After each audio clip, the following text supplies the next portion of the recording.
Ce soir de Noël, j'ai entendu ma propre fille me traiter d'inutile devant toute la famille. Tout le monde a ri. Je me suis levée en silence. Ce que j'ai fait ensuite, elle ne l'oubliera jamais. Je m'appelle Noémie Charpentras.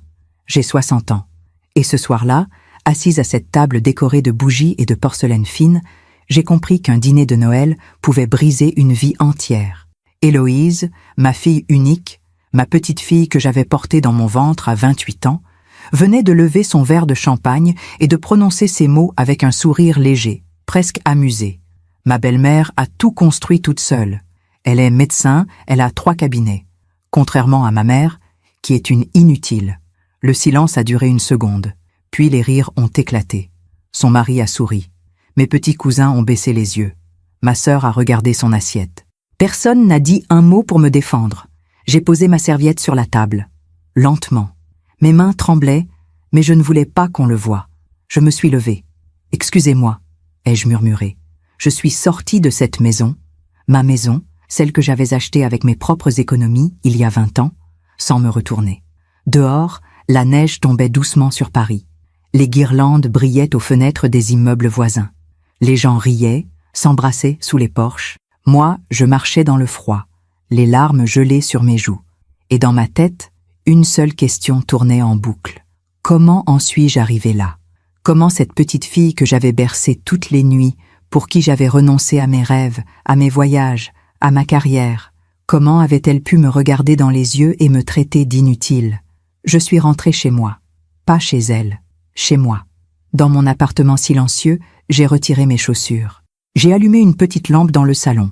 Et là, assise sur le canapé où j'avais passé tant de nuits blanches à bercer Héloïse quand elle était bébé, j'ai fait quelque chose que je n'avais jamais osé faire. J'ai pris mon téléphone et j'ai appelé mon avocat. « Maître Roussel, c'est Noémie Charpentras. Je sais qu'on est le 24 décembre, mais j'ai besoin de vous. Demain matin. C'est urgent. » Sa voix était calme, professionnelle. « Que puis-je faire pour vous, Madame Charpentras ?» J'ai respiré profondément. Je veux établir un contrat de location pour la maison du 16e arrondissement, celle où vit ma fille, et je veux annuler le virement mensuel de 4 000 € que je lui verse depuis 2 ans. Immédiatement. Il y a eu un silence, puis il a dit simplement « Compris, je m'en occupe dès demain matin. » J'ai raccroché. Et pour la première fois depuis des années, j'ai senti quelque chose en moi se réveiller. Ce n'était pas de la colère, ce n'était pas de la vengeance, c'était de la dignité. Parfois, on fait confiance à ceux qui ne la méritent pas. Et vous, avez-vous déjà été déçu par quelqu'un que vous aimiez? Racontez-moi votre histoire dans les commentaires. J'aimerais vous lire. Pour comprendre ce qui s'est passé ce soir de Noël, il faut que je vous ramène en arrière. 32 ans en arrière. J'avais 28 ans quand Héloïse est née. C'était un matin de printemps, en avril 1993. Les cerisiers fleurissaient dans les jardins du Luxembourg. Paris sentait le lilas et le pain frais. Je travaillais comme assistante de direction dans une entreprise d'import-export. Mon salaire n'était pas énorme, mais il était stable. J'avais des projets. Je voulais voyager, ouvrir ma propre agence, peut-être même partir vivre à l'étranger quelques années. Et puis Héloïse est arrivée. Son père est parti 3 mois après sa naissance. Il a dit qu'il n'était pas prêt, qu'il avait besoin de se trouver. Je ne l'ai jamais revu. Alors je me suis retrouvée seule. Seule avec un bébé qui pleurait toutes les nuits, un loyer à payer, et des rêves qui se dissolvaient comme du sucre dans l'eau. Mais je n'ai jamais baissé les bras. J'ai travaillé, j'ai économisé, j'ai renoncé au restaurant, aux sorties, aux voyages. Pendant que mes amis partaient en Italie ou en Grèce, moi je restais à Paris, à compter chaque euro, à mettre de côté pour l'avenir d'Héloïse. Quand elle avait 5 ans, j'ai acheté mon premier appartement. Un petit 2 pièces dans le 11e arrondissement. Rien de luxueux, mais c'était à nous. Héloïse dormait dans la chambre, moi sur le canapé du salon. Je me souviens de ses petites mains qui me réveillaient le matin, de ses cheveux bouclés qui sentaient la lavande, de ses rires quand je la portais sur mes épaules dans les rues de Paris. Elle disait toujours « Maman, tu es la plus forte du monde ». Et moi, je la serrais contre moi en pensant que tout cela avait un sens, que chaque sacrifice, chaque nuit blanche, chaque renoncement, tout cela construisait quelque chose de beau. J'ai continué à travailler, à économiser, à grimper les échelons. 15 ans plus tard, quand Héloïse avait 20 ans, j'ai réussi à acheter une maison dans le 16e arrondissement. Une vraie maison, avec un jardin, 3 chambres, des moulures au plafond. C'était mon rêve, mon accomplissement. Je l'ai acheté pour nous, pour qu'Héloïse ait un endroit stable, un lieu où elle pourrait toujours revenir, où elle serait toujours chez elle. Elle venait de commencer ses études de commerce. Elle était brillante, ambitieuse, pleine de vie. Et moi, j'étais fière. Fière de ce que j'avais construit. Fière de la femme qu'elle devenait. Nous prenions le thé ensemble le dimanche après-midi, dans le salon qui donnait sur le jardin. Elle me racontait ses cours, ses projets, ses amis. Je l'écoutais en regardant les roses que j'avais plantées près de la terrasse. Et je me disais que tout cela en valait la peine. Que tous mes sacrifices avaient porté leurs fruits. Mais il y avait déjà, à cette époque, quelque chose que je n'avais pas vu. Un petit détail. Une fêlure à peine visible. Un jour, alors qu'elle avait 22 ans, elle est rentrée avec une amie de la faculté. Elle riait dans le jardin. J'ai apporté des citrons pressés. Et j'ai entendu son amie lui dire « Tu as tellement de chance, Héloïse. Ta mère t'a tout donné. » Héloïse a haussé les épaules. Elle n'avait pas grand-chose à faire d'autre de toute façon. Elle a dit ça en souriant, légèrement, comme si ce n'était rien. Moi, debout dans l'encadrement de la porte, un plateau entre les mains, je me suis figée. Mais je me suis dit que c'était l'âge, que les jeunes parlent sans réfléchir, que ça passerait. Alors j'ai souri, j'ai posé le plateau, et je n'ai rien dit. Pendant que je raconte tout cela, je me demande d'où vous m'écoutez. Écrivez le nom de votre ville en commentaire. Les années ont passé. Héloïse a terminé ses études de commerce à 24 ans. Elle a trouvé un poste dans une agence de marketing digital. Rien d'extraordinaire au début, mais elle était motivée, intelligente. Je continuais à travailler. J'étais devenue directrice administrative dans mon entreprise. Mon salaire me permettait de vivre confortablement, et je continuais à mettre de l'argent de côté. Pour elle. Toujours pour elle. Héloïse vivait encore à la maison. Elle disait qu'elle économisait pour s'installer plus tard, quand elle serait vraiment stable. Je ne lui demandais pas de loyer. C'était ma fille. Ma maison était la sienne. Le dimanche, nous déjeunions ensemble. Je préparais son plat préféré, un poulet rôti aux herbes de Provence, et nous mangions dans le jardin quand il faisait beau. Mais quelque chose avait changé. Elle parlait de moins en moins de son travail, de plus en plus de ses collègues, de leurs voitures, de leurs vacances aux Maldives, de leurs appartements dans le Marais. Un soir, elle est rentrée avec des sacs de shopping, des marques que je reconnaissais. Sandro, Mage, Isabelle Marant. « Tu as eu une augmentation ?» ai-je demandé en souriant. Elle a haussé les épaules. « Non, mais tout le monde s'habille comme ça au bureau. Je ne peux pas arriver en Zara. » Je n'ai rien dit, mais dans ma tête, je calculais. Ces vêtements représentaient facilement 1 000 €, peut-être plus. Elle gagnait 2 000 € par mois. Quelques semaines plus tard, elle m'a demandé si je pouvais lui prêter 500 €, juste pour finir le mois. « Je te rembourse le mois prochain. » J'ai dit oui, évidemment. Le mois suivant, elle ne m'a pas remboursé, et je n'ai pas osé demander. Puis elle a rencontré Julien. C'était en 2021. Elle avait 28 ans, lui 32. Il travaillait dans la finance. Costume impeccable, montre suisse, voiture allemande. Il venait d'une famille aisée, du 16e arrondissement. Sa mère, Brigitte, était médecin. Elle possédait 3 cabinets de dermatologie à Paris. Héloïse était fascinée. Elle parlait de Brigitte comme d'une héroïne, de sa carrière, de ses propriétés, de ses voyages, de son élégance. « Tu sais, maman, Brigitte a tout construit elle-même. Elle n'a jamais eu besoin de personne. » Je souriais en l'écoutant. Mais chaque fois qu'elle disait ça, c'était comme une petite lame qui s'enfonçait dans ma poitrine. Parce que moi aussi, j'avais tout construit moi-même. Mais apparemment, ce n'était pas suffisant. Ils se sont mariés en 2023. Une belle cérémonie dans un château de la Loire. J'ai payé la moitié des frais, 30 000 €. Brigitte a payé l'autre moitié en souriant, avec cette assurance tranquille des gens qui n'ont jamais compté. Après le mariage, Héloïse et Julien se sont installés dans ma maison. Juste temporairement, maman. Le temps qu'on trouve un appartement. Le marché est compliqué en ce moment. J'ai dit oui, encore une fois. Je suis retournée vivre dans mon petit appartement du 11e. Celui où Héloïse avait grandi, celui où je dormais sur le canapé quand elle était petite. Et je leur ai laissé la maison, gratuitement. C'est juste pour quelques mois, répétait-elle. Mais au fond de moi, quelque chose me disait que ces quelques mois n'auraient jamais de fin. Un dimanche, je suis venue déjeuner chez eux. Chez moi, en fait. Mais je n'osais plus dire « chez moi ». Brigitte était là, élégante, parfumée, un foulard Hermès noué autour du cou. Elle parlait de son nouveau cabinet, de ses investissements immobiliers. Héloïse l'écoutait avec des yeux brillants. Et moi, assise au bout de la table, je regardais les roses que j'avais plantées dans le jardin 10 ans plus tôt. Elles étaient toujours là, mais je me sentais étrangère dans ma propre maison. À la fin du déjeuner, alors que je m'apprêtais à partir, Héloïse m'a prise à part. « Maman, je sais que tu fais ce que tu peux. Mais tu comprends? Avec Julien, on a des projets.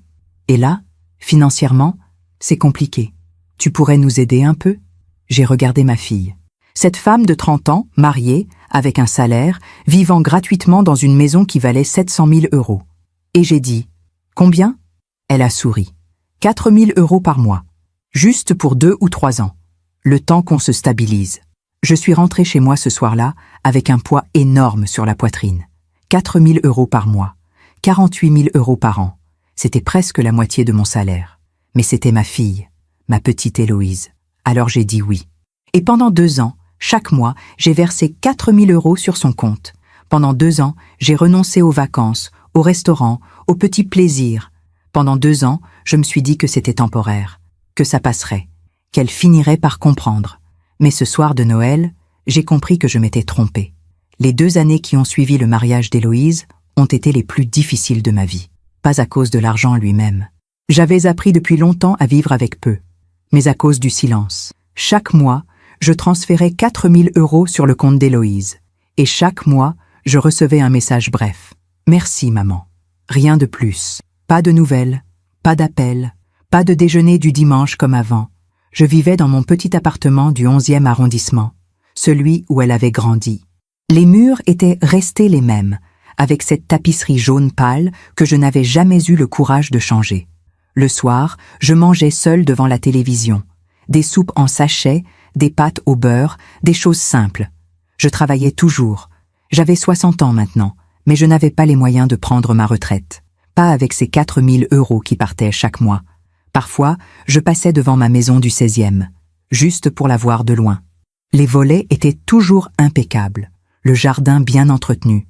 J'apercevais parfois Julien qui sortait en costume, sa mallette à la main. Mais je ne sonnais jamais. J'avais peur de déranger. Peur qu'Héloïse me trouve envahissante. Alors je continuais ma route, les mains dans les poches, en me disant que c'était normal, que les enfants grandissent, qu'ils ont leur vie. Un jour, j'ai croisé une de mes anciennes collègues dans la rue. « Noémie, ça fait si longtemps, tu vas bien ?» J'ai souri. « Oui, très bien. Et ta fille, elle doit avoir quel âge maintenant ?»« 31 ans. Elle est mariée. »« Oh, comme c'est merveilleux. Et elle vit où ?» J'ai hésité. « Dans le 16e. »« Et toi, tu es toujours dans ton appartement du 11e ?» ?»« Oui. » Elle m'a regardé avec cette expression étrange, un mélange de pitié et de gêne. « Ah, je vois. » Elle ne m'a plus posé de questions. J'ai continué à travailler, à économiser ce qui me restait après le virement mensuel. 2 000 € pour vivre, pour tout. Le loyer, les courses, les factures, les transports. Je ne sortais plus.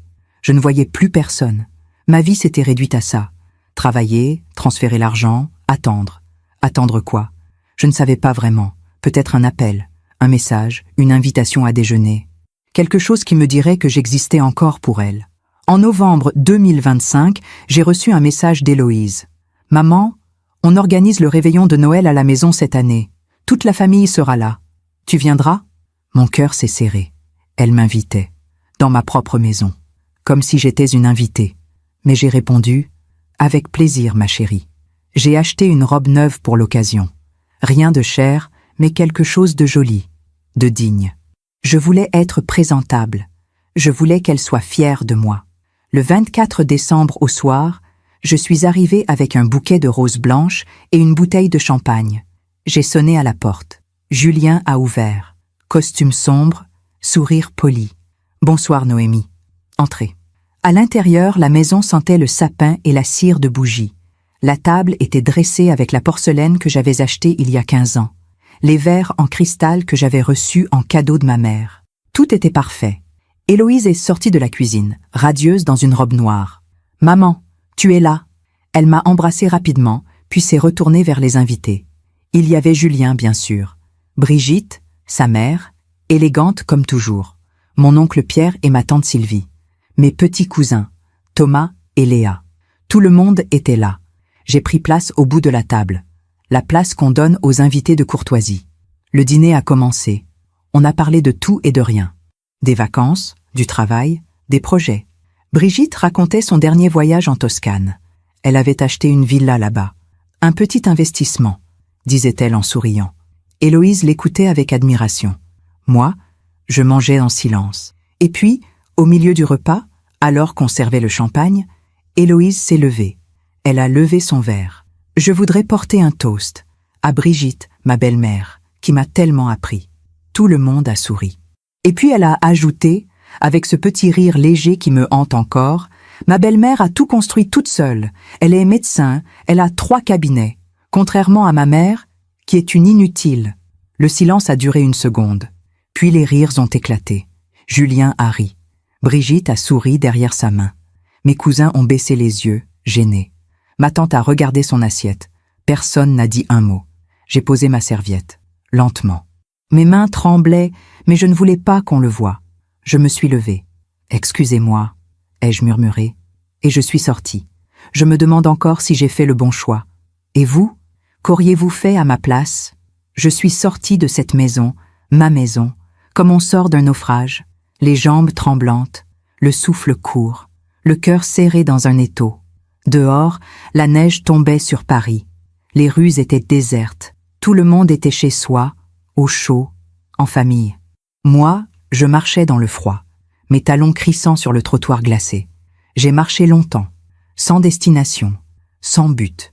Je suis passée devant la boulangerie où j'achetais des croissants pour Héloïse quand elle était petite, devant l'école où je l'accompagnais tous les matins, sa petite main dans la mienne, devant le parc où nous nous asseyions sur un banc, où elle me racontait ses rêves en mangeant une glace à la fraise. Tous ces endroits étaient encore là, intacts. Témoin silencieux d'une époque où ma fille me regardait avec des yeux remplis d'amour. « Maman, tu es la plus forte du monde. » Quand avait-elle cessé de le penser? Je me suis arrêtée sous un réverbère. J'ai sorti mon téléphone de mon sac. Mes doigts étaient gelés. J'ai regardé mes messages. Le dernier qu'Héloïse m'avait envoyé datait de 3 semaines. « Merci maman. » 2 mots. Pour 4 000 €. J'ai remonté notre conversation. Des mois et des mois de « Merci maman ». Rien d'autre. Pas de « Comment vas-tu » Pas de « Tu me manques » Pas de « On pourrait déjeuner ensemble dimanche » Juste « Merci maman ». Comme on remercie un distributeur automatique, j'ai continué à faire défiler les messages. Plus haut, plus loin dans le temps. Février 2024, 1 an plus tôt. « Maman, Brigitte nous a invités à Megève pour le week-end. Elle a un chalet là-bas. C'est magnifique. Elle nous emmène skier. » J'avais répondu « C'est merveilleux, ma chérie. Profite bien. » Mars 2024. Maman, Brigitte nous a fait découvrir un restaurant incroyable. 2 étoiles Michelin. Elle connaît le chef personnellement. Comme c'est agréable. Mai 2024. Maman, Brigitte nous a offert un week-end à Venise pour notre anniversaire de mariage. Elle est tellement généreuse. Quelle belle attention. Juillet 2024. Maman, Brigitte dit qu'elle pourrait me recommander dans son réseau professionnel. Elle connaît tellement de gens influents. C'est formidable, ma chérie. À chaque fois, Brigitte, toujours Brigitte, la femme qui avait tout, la femme qui avait réussi, la femme qui n'avait besoin de personne. Et moi, qu'est-ce que j'étais devenue dans les yeux de ma fille?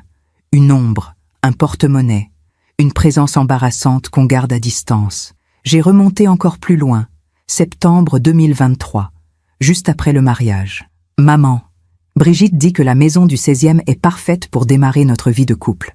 Elle trouve que tu as fait un très bel investissement. Un très bel investissement. Pas « Merci maman de nous laisser vivre dans ta maison gratuitement ». Pas « Tu es généreuse maman ?» Non, un investissement. Comme si cette maison n'était qu'un placement financier. Pas le fruit de 20 ans d'économie, de renoncement, de nuits blanches à calculer comment payer les traites. J'ai continué à chercher. Juin 2023, avant le mariage, un message vocal. Je l'avais écouté une fois, rapidement, en sortant du travail. Je ne me souvenais plus de ce qu'il disait. J'ai appuyé sur play.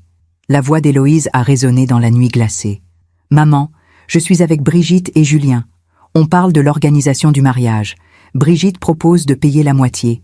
Elle dit que c'est normal, que c'est comme ça dans les familles bien organisées. Tu pourras payer l'autre moitié, n'est-ce pas ? 30 000 euros, ça devrait aller pour toi. Rappelle-moi. Bisous. Ça devrait aller pour toi. 30 000 euros, l'équivalent de 10 mois de salaire après impôt. 10 mois de ma vie. Et elle disait ça comme on demande à quelqu'un de passer acheter du pain. Ça devrait aller pour toi. J'ai fermé les yeux. La neige tombait toujours. Mes cheveux étaient trempés. Mes pieds gelés dans mes chaussures. Mais je ne sentais rien. Tout ce que je sentais, c'était ce vide immense qui s'ouvrait dans ma poitrine. J'ai continué à chercher dans mes messages, comme si je cherchais une preuve, une trace, n'importe quoi qui me dirait que je m'étais trompée, que ma fille m'aimait encore. Avril 2023, 2 mois avant le mariage. Maman, Brigitte nous a offert nos alliances. Cartier, elle a tellement de goût. Janvier 2023. Maman, Brigitte dit que je devrais faire un MBA. Elle pourrait me recommander dans son réseau.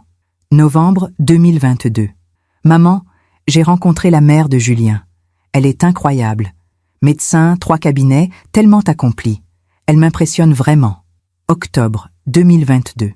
Maman, Brigitte m'a invitée à déjeuner. Juste nous deux. Elle veut apprendre à me connaître. Elle est tellement classe. Classe. Impressionnante. Accomplie. Généreuse. Tous ces mots qu'Héloïse utilisait pour décrire Brigitte. Et moi, quels mots utilisait-elle pour me décrire? Je n'ai pas eu besoin de chercher longtemps. J'ai trouvé un message qu'elle avait envoyé à une amie. Un message qu'elle m'avait transféré par erreur 3 mois plus tôt, avant de le supprimer immédiatement. Je l'avais lu, une seule fois, et j'avais fait semblant de ne pas l'avoir vu. Mais il était là, dans mes messages supprimés. Je l'ai rouvert. Franchement, je ne comprends pas pourquoi ma mère n'a jamais rien fait de sa vie. Elle avait les mêmes opportunités que tout le monde. Regarde Brigitte, médecin, indépendante, respectée. Ma mère, elle, assistante administrative, elle s'est contentée du minimum. Et maintenant, elle me fait culpabiliser parce que je lui demande de l'aide, comme si c'était ma faute qu'elle n'ait pas fait mieux. J'ai relu ces mots. 1 fois, 2 fois, 3 fois. Elle s'est contentée du minimum, comme si c'était ma faute qu'elle n'ait pas fait mieux. J'ai refermé mon téléphone. J'ai regardé le ciel noir, les flocons qui tombaient sans bruit. Et pour la première fois depuis des années, j'ai pleuré. Pas de petites larmes discrètes. Non. J'ai pleuré comme on pleure une mort. Comme on pleure quelqu'un qu'on a perdu et qu'on ne retrouvera jamais. Parce que la petite fille qui me serrait dans ses bras en disant « Maman, tu es la plus forte du monde » était morte. Et à sa place, il y avait une femme de 32 ans qui me trouvait inutile. Je suis rentrée chez moi. Dans mon petit appartement du 11e arrondissement. J'ai retiré mes chaussures trempées, ma robe mouillée. J'ai enfilé un peignoir. Je me suis assise sur le canapé. Le même canapé où je dormais quand Héloïse était bébé. Le même canapé où je la berçais toutes les nuits en chantant des berceuses. Et là, dans le silence de cette nuit de Noël, j'ai compris quelque chose. J'ai compris que je m'étais trompée. Toutes ces années, je m'étais dit que mes sacrifices avaient un sens, que l'amour suffirait, que si je donnais assez, elle comprendrait. Mais l'amour ne suffit pas quand l'autre ne voit pas ce que vous avez donné, quand l'autre pense que vous n'avez rien fait d'autre parce que vous n'aviez rien d'autre à faire. J'ai regardé mon téléphone posé sur la table basse. Minuit moins 10. Dans 10 minutes, ce serait Noël. Et pour la première fois de ma vie, j'allais passer Noël seule. Non, pas seule. J'allais passer Noël avec moi-même, avec ma dignité, avec ce qu'il me restait de respect pour la femme que j'étais. J'ai pris mon téléphone et j'ai composé un numéro. Une sonnerie, 2 sonneries. Allô? La voix était claire, professionnelle, malgré l'heure tardive. Maître Roussel? C'est Noémie Charpentras. Je sais qu'on est le 24 décembre et je suis désolée de vous déranger, mais j'ai besoin de vous. Demain matin, c'est urgent. Un silence. Que puis-je faire pour vous, Madame Charpentras? J'ai respiré profondément et j'ai dit les mots que je n'aurais jamais cru pouvoir prononcer un jour. Je veux établir un contrat de location pour la maison où vit ma fille, la maison du 16e arrondissement, et je veux annuler le virement mensuel de 4 000 € que je lui verse depuis 2 ans. Immédiatement. Dès demain matin. Un autre silence, plus long cette fois. Vous êtes sûre, Madame Charpentras? J'ai regardé mes mains. Ces mains qui avaient travaillé pendant 30 ans. Ces mains qui avaient hébercé Héloïse. Ces mains qui avaient tout donné. Oui, je suis sûre. Très bien. Et, autre chose? J'ai fermé les yeux. Oui, je veux retirer le nom de ma fille de mon testament. Le silence, cette fois, était absolu. Puis Maître Roussel a dit doucement. « Je comprends. Je m'occupe de tout dès demain matin, première heure. Les documents seront prêts avant midi. Merci. Madame Charpentras ? Oui ? Passez un bon Noël quand même. » J'ai souri. Un sourire triste, mais un sourire quand même. Je vais essayer. J'ai raccroché. Dehors, les cloches de l'église sonnaient minuit. C'était Noël. Et pour la première fois depuis 32 ans, je n'avais pas envoyé de message à ma fille pour lui souhaiter un joyeux Noël. Je me suis couché ce soir-là avec un poids en moins sur la poitrine. Ce n'était pas de la vengeance, ce n'était pas de la colère, c'était de la dignité. Et c'était suffisant. Je me suis réveillé le 25 décembre avec une clarté que je n'avais pas ressentie depuis des années. Pas de joie, pas de soulagement non plus. Juste une lucidité froide, comme si un voile s'était levé pendant la nuit. Il était 8 heures du matin. Le soleil d'hiver entrait par la fenêtre de mon petit appartement. Dehors, Paris était silencieux. Les rues vides. Tout le monde était encore au lit, endormi après le réveillon. Moi, j'étais réveillé. J'ai préparé un café. Un vrai café, avec la cafetière italienne que ma mère m'avait offerte il y a 30 ans. Celle que je n'utilisais presque plus parce que je manquais toujours de temps le matin. Mais ce matin, j'avais tout mon temps. Je me suis assise près de la fenêtre, avec ma tasse fumante. J'ai regardé les toits de Paris, les cheminées, les pigeons qui se posaient sur les rebords, et j'ai pensé à tout ce que j'avais fait. Pas seulement hier soir, mais depuis 32 ans. J'avais 28 ans quand Héloïse est née. J'étais jeune. J'avais des rêves. Je voulais voyager, créer ma propre entreprise, voir le monde. Et puis elle est arrivée, petite, fragile, avec ses yeux noirs qui me regardaient comme si j'étais tout son univers. Son père est parti. Et je suis restée. J'aurais pu la confier à ma mère. J'aurais pu partir quand même, poursuivre mes rêves. Mais je ne l'ai pas fait. J'ai choisi de rester. Pour elle. J'ai travaillé. J'ai gravi les échelons lentement, un à un. Pas parce que j'étais ambitieuse, pas parce que je voulais réussir, mais parce qu'il fallait payer le loyer, parce qu'il fallait acheter des chaussures pour l'école, parce qu'il fallait mettre de l'argent de côté pour son avenir. Pendant que mes collègues sortaient boire des verres après le travail, moi, je rentrais directement à la maison, pour préparer le dîner, pour l'aider à faire ses devoirs, pour l'aborder. Pendant que mes amis partaient en week-end à Rome ou à Barcelone, moi je restais à Paris, parce que je n'avais pas les moyens, parce que chaque euro comptait. J'ai acheté mon premier appartement à 33 ans, un petit 2 pièces dans le 11e, rien de luxueux, juste un endroit où Héloïse pourrait avoir sa propre chambre. Elle dormait dans le lit, moi sur le canapé du salon. Pendant 7 ans, j'ai dormi sur ce canapé. Et je ne me suis jamais plainte, pas une seule fois, parce que je voyais son sourire le matin, parce qu'elle courait vers moi en rentrant de l'école, parce qu'elle me serrait dans ses bras en disant « Je t'aime, maman ». À 40 ans, j'ai eu une promotion, directrice administrative. Mon salaire a augmenté. Pas énormément, mais suffisamment pour commencer à économiser sérieusement. J'ai mis de côté pendant 8 ans, chaque mois, sans faillir. 8 ans à renoncer au restaurant, aux vacances, aux petits plaisirs. Et à 48 ans, j'ai acheté la maison du 16e arrondissement. 700 000 €. C'était mon rêve, mon accomplissement, le fruit de 20 ans d'efforts. Quand j'ai signé chez le notaire, j'ai pleuré.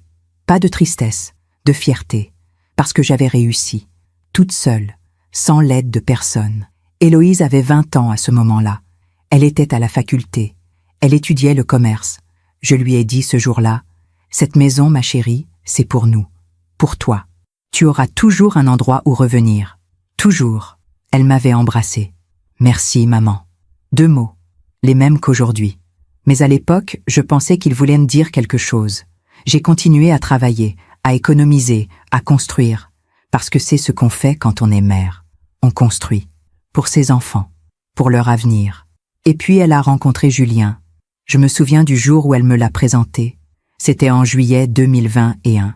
Nous étions dans un café près de l'Opéra. Il était beau, bien habillé, poli. Il travaillait dans la finance. « Maman, je te présente Julien. » Nous avons discuté. Il m'a parlé de son travail, de sa famille. Il semblait gentil, attentionné avec Héloïse. Je me suis dit que c'était bien, qu'elle avait trouvé quelqu'un de stable, de fiable. Quelques semaines plus tard, Héloïse m'a parlé de Brigitte. La mère de Julien est médecin. Elle a 3 cabinets de dermatologie. Elle est incroyable, maman. tellement accompli. J'ai souri. C'est merveilleux. Mais déjà, dans cette phrase, il y avait quelque chose, tellement accompli, comme si moi, je ne l'étais pas. Les mois ont passé, et les comparaisons ont commencé. Discrètes au début, presque innocentes. Brigitte nous a invités dans son chalet à Medjev. Brigitte connaît le chef d'un restaurant 2 étoiles. Brigitte a un réseau professionnel incroyable.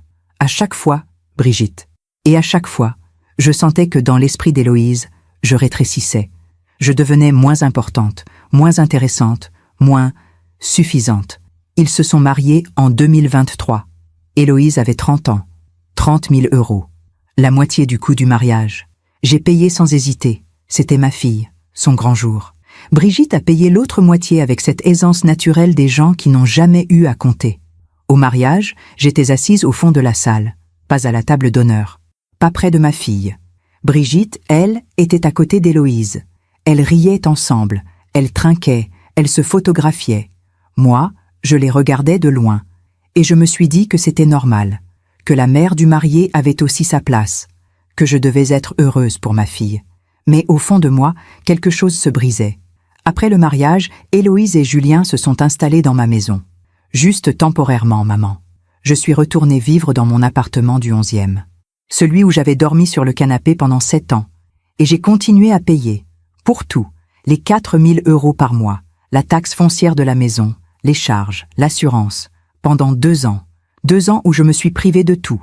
2 ans où je n'ai pas pris de vacances, où je n'ai pas acheté de vêtements neufs, où je mangeais des pâtes et des soupes en sachet pour économiser, pendant que ma fille vivait dans ma maison de 700 000 €, gratuitement, pendant qu'elle recevait 4 000 € par mois, sans contrepartie, pendant qu'elle partait skier à Medjev avec Brigitte, qu'elle dînait dans des restaurants étoilés, qu'elle voyageait à Venise, et moi, qu'est-ce que je recevais? Merci maman. 2 mots par mois, 2 mots pour 4 000 €, pour une maison gratuite, pour 32 ans de sacrifice. Mon téléphone a sonné. 9 heures du matin. Maître Roussel. Madame Charpentras? Bonjour. Je vous appelle pour vous confirmer que tous les documents sont prêts. Le contrat de location pour la maison du 16e arrondissement, l'annulation des virements mensuels et la modification testamentaire. Déjà? Ai-je murmuré. J'ai travaillé ce matin. C'était important. Voulez-vous que je les dépose chez vous ou préférez-vous que je les remette directement à votre fille? J'ai réfléchi. Remettez-les directement à Héloïse, à 10 heures. Très bien. Et pour l'annulation des virements? Contactez la banque immédiatement. Je veux que le virement prévu pour le 1er janvier soit annulé. C'est noté. Madame Charpentras? Oui? Vous avez pris la bonne décision. J'ai fermé les yeux. Merci. J'ai raccroché. 10 heures. Dans 1 heure, Maître Roussel sonnerait à la porte de ma maison, celle où vivait Héloïse. Il lui remettrait le contrat de location. 1 800 € par mois. Le tarif du marché pour une maison de cette taille, dans le 16e. Il lui expliquerait que les virements mensuels de 4 000 € étaient annulés, et il lui dirait qu'elle n'était plus sur mon testament. J'ai imaginé son visage, sa surprise, sa colère peut-être, mais je n'ai ressenti aucune joie, aucune satisfaction. Juste une tristesse immense, parce que j'aurais tellement voulu que les choses soient différentes.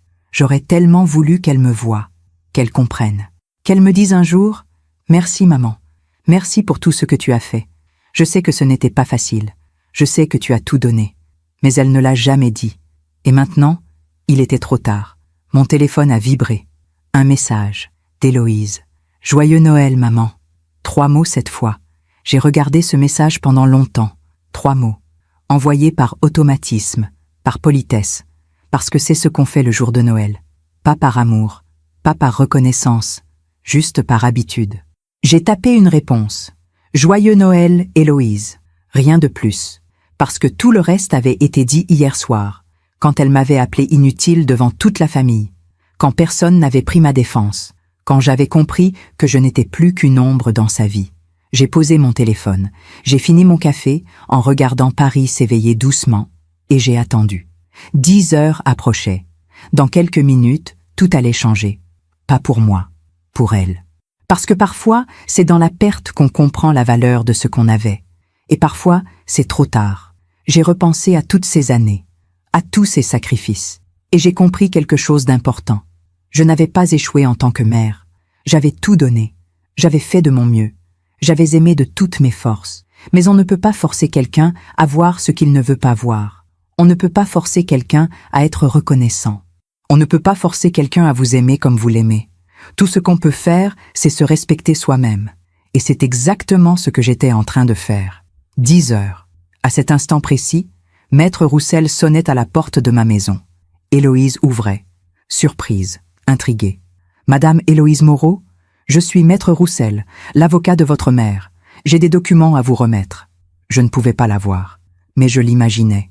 Son visage, ses yeux qui s'écarquillaient. « Des documents? Quel genre de documents? » Un contrat de location pour cette propriété et une notification concernant l'annulation des virements mensuels ainsi qu'une modification testamentaire. Silence. Quoi? Votre mère souhaite formaliser votre occupation de cette maison. Le loyer sera de 1 800 € par mois, payable le 1er de chaque mois. Premier versement, le 1er février 2026.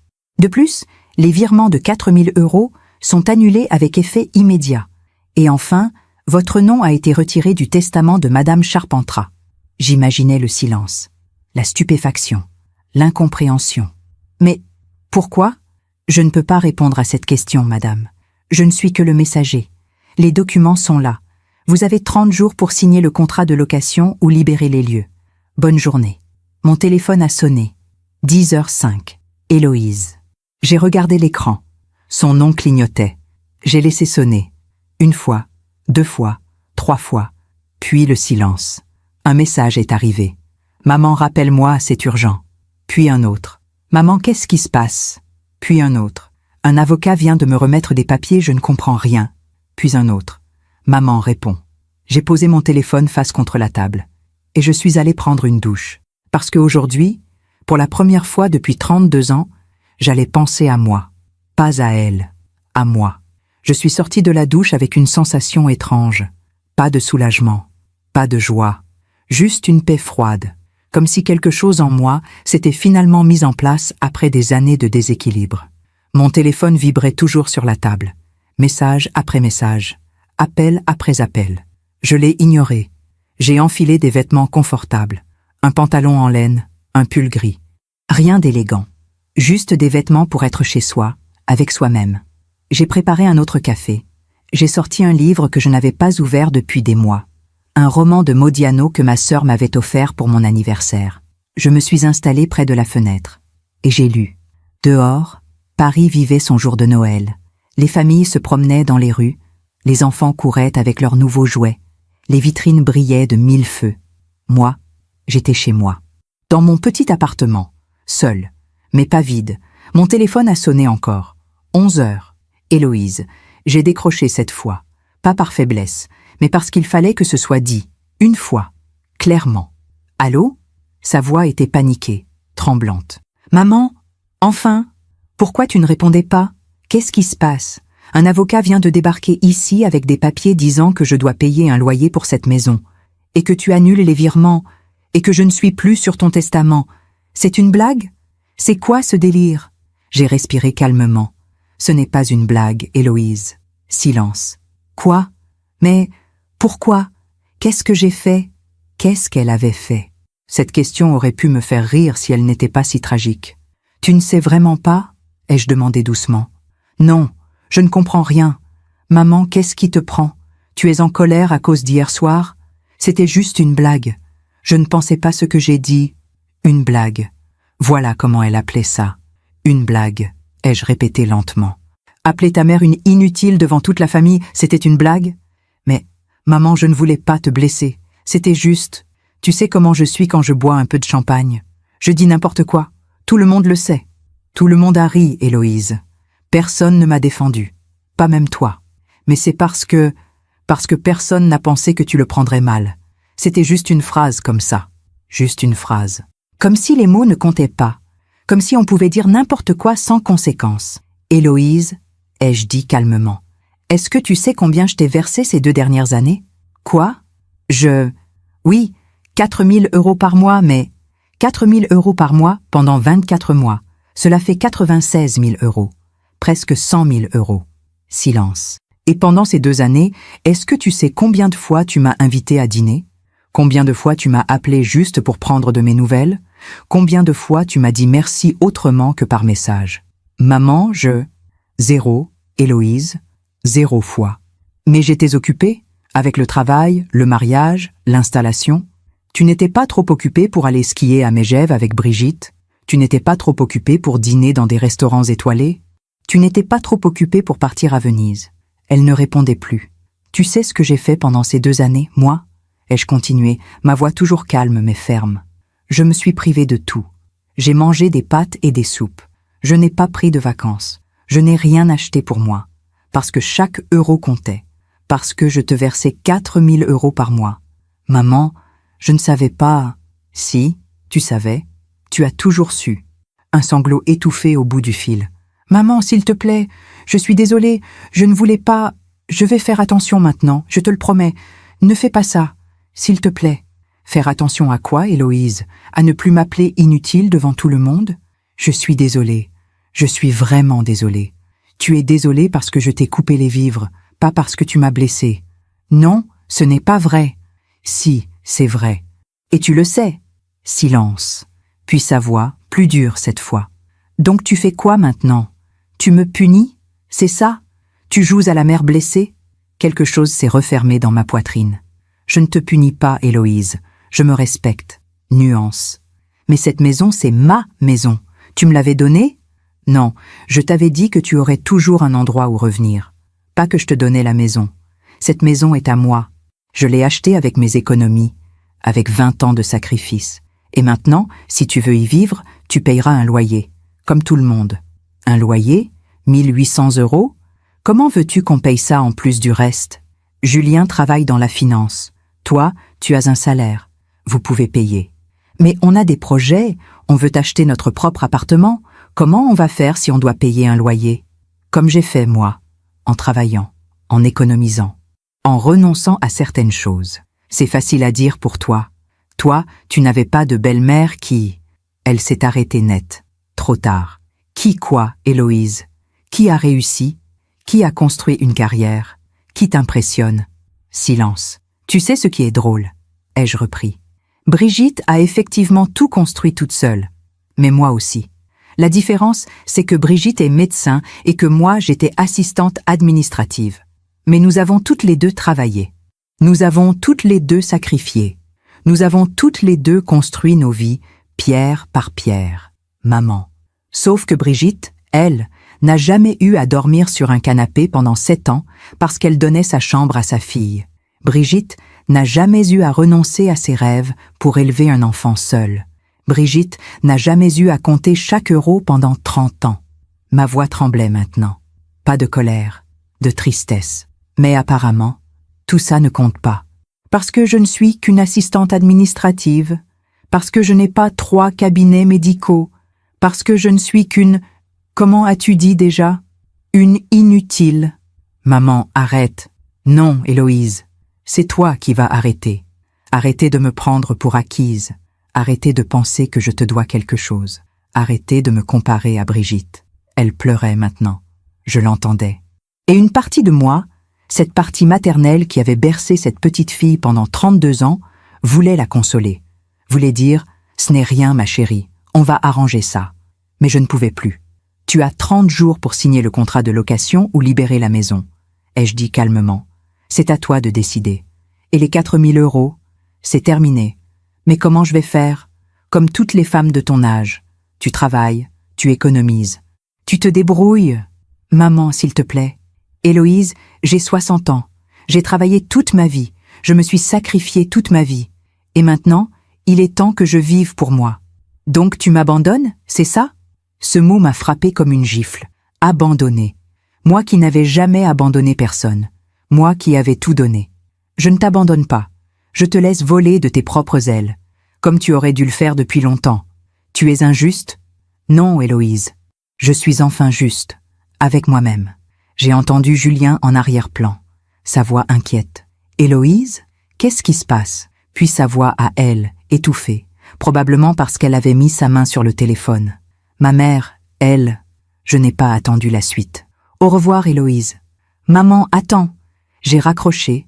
Mon téléphone a immédiatement vibré. Encore un appel. Je l'ai éteint. Complètement. Je me suis levée. Je suis allée à la fenêtre. Dehors, une mère promenait son bébé dans une poussette. Le petit agitait ses mains potelées vers les guirlandes lumineuses. J'ai repensé à Héloïse bébé, à ses petites mains qui attrapaient mes doigts, à ses rires quand je la faisais sauter sur mes genoux. Où était passée cette petite fille? Quand avait-elle disparu pour laisser place à cette femme qui me trouvait inutile? Je ne savais pas. Peut-être qu'elle n'avait jamais existé vraiment. Peut-être que c'était moi qui avais projeté sur elle un amour qu'elle n'avait jamais ressenti de la même façon. Peut-être que l'amour maternel n'est pas toujours réciproque, et peut-être que c'était correct, que c'était la vie. Mais cela ne voulait pas dire que je devais continuer à me sacrifier pour quelqu'un qui ne me voyait pas. L'après-midi a passé lentement. J'ai lu. J'ai préparé un déjeuner simple. Une salade, du pain, du fromage. J'ai mangé tranquillement, sans télévision, sans bruit. Juste le silence de mon appartement. Le silence de ma vie. Et étrangement, ce silence ne m'effrayait plus. À 16 heures, on a sonné à ma porte. Je me suis figée. Héloïse? J'ai regardé par l'œilleton. C'était elle, les yeux rouges, le mascara qui avait coulé, les cheveux défaits. Elle a sonné encore, puis frappé. « Maman, je sais que tu es là. Ouvre, s'il te plaît. » J'ai posé ma main sur la porte. De l'autre côté, ma fille, ma petite fille. Mais je n'ai pas ouvert. « Maman, s'il te plaît, on doit parler. » Sa voix était brisée, désespérée. « Je suis désolée, je suis tellement désolée. S'il te plaît, ouvre. » J'ai fermé les yeux, et je suis retournée m'asseoir dans le salon. Les coups ont continué, pendant 5 minutes, 10 minutes, puis ils se sont arrêtés. J'ai entendu sa voix, plus faible, comme si elle parlait à travers la porte. « Maman, je t'aime. Je sais que j'ai été horrible. Je sais que je ne t'ai pas traité comme tu le méritais.